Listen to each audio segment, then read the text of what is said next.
I'm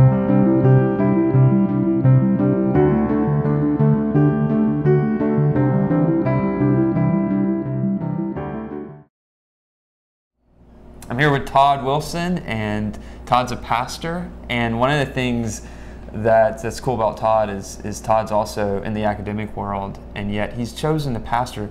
Todd's story is he went to get his master's, ended up going to Cambridge to get a PhD at University of Cambridge, and then decides to go be a pastor. Somewhere along the way, decides to be a pastor.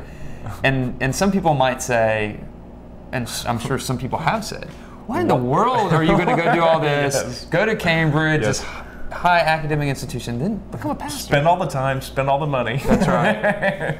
I mean, it makes me think back to my doctoral supervisor in Cambridge, Graham Stanton. When I went in to tell him I had accepted a call to go be a pastor, he looked at me and he said, "I don't know what the good Lord is doing in inviting and calling you to do that." So, yeah, it's a great question. I fell in love with the Bible as an undergraduate at Wheaton, through professors, Greek professors in particular, and wanted to make a living teaching the Bible. I just thought, this is the most fantastic thing. Can I make a living teaching the Bible? And I thought, well, it's either going to be a pastoral track or an academic track. And I thought, well, if I pursue the academic track, it won't close any doors. It'll probably only open doors. If I want to end up teaching, that would be open to me. And so pursued that through master's degree and then a PhD. And actually, when I went to Cambridge, I started settling into the research and writing and really fell in love with it. And I thought to myself, man, maybe God has wired me up to be a research scholar, and professor. And that was what sort of I was thinking towards the end of my time there. And got into our third year, and was literally working on applications and having interactions with different faculty and committees at seminaries and colleges around the country.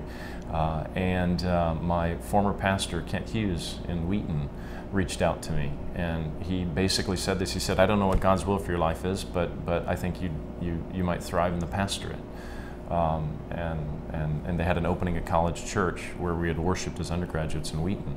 And so my wife and I began to pray about it, and it was candidly, I mean, in a sense, Josh, it wasn't us choosing, as we look back on it, us choosing to pursue the a pastoral calling. It was a genuine God laying hold of us. And probably the clearest leading from the Lord that I've ever experienced, where we just sensed the Lord saying, this is very counterintuitive, because you've been not only investing all this energy, time, and resource to acquire this academic education, but also the whole trajectory of where you're going and passions. Yeah. So when I was doing all the research and stuff at Cambridge, I was loving it and thriving in it, spending 10 hours a day in the library. I was like, this is the best thing ever. Yeah.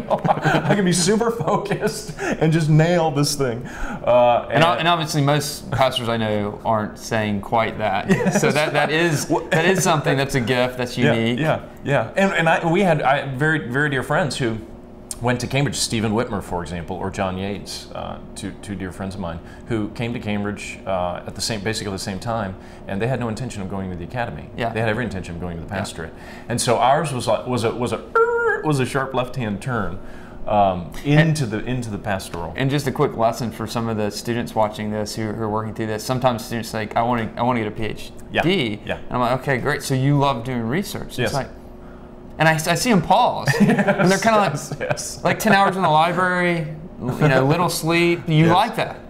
Yes. And it's kind of like, well, no, I just wanted to have a PhD. Yes. And I think we can often approach that, students can approach that with kind of a romantic view of what that really is. Sure. And yet, quickly it wears off. That's right. That's right. As you're doing that. And I think it's got to emerge from passion. You know, I'm a huge proponent of graduate education, of course, and I think it'd be great for people that are aspiring to pastoral ministry to pursue a PhD. I think that would be great. That will only serve them, I think, in the long run, in their vocation and calling and teaching. And at the same time, if it doesn't flow from passion that's obvious in your own heart and life, I would think long and hard about doing it. I would not do it as a credential resume builder. It would be the wrong move, I think. Yeah. To walk around with the doctor crowd, so to speak. That's a siren you need to plug your ears so you don't hear, because particularly most folks that get to the place where they've done a master's degree or two or whatever, and they're ready for a PhD, they probably are married often, and they might even have kids.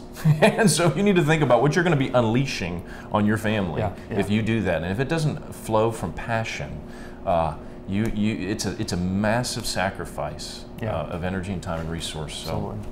So what we're going to do is stay with us. Next segment, we're going to talk about the fundamental role of a pastor. What should a pastor be? And Todd's going to help us think through this.